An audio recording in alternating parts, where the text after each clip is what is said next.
तीन ऐसे फैक्ट जिन्हें सुनने के बाद तुम्हारे दिमाग को संतुष्टि जरूर मिल जाएगी।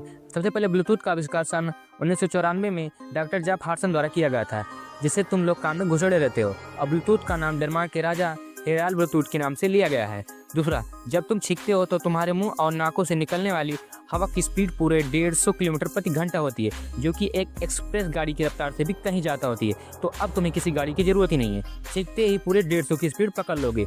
तीसरा, पिग को पसीना नहीं आता है क्योंकि इनमें पसीने वाली ग्रंथियां नहीं होती है, इसलिए कीचड़ में लेटती रहती हैं ताकि ये अपने शरीर को ठंडा रख सकें।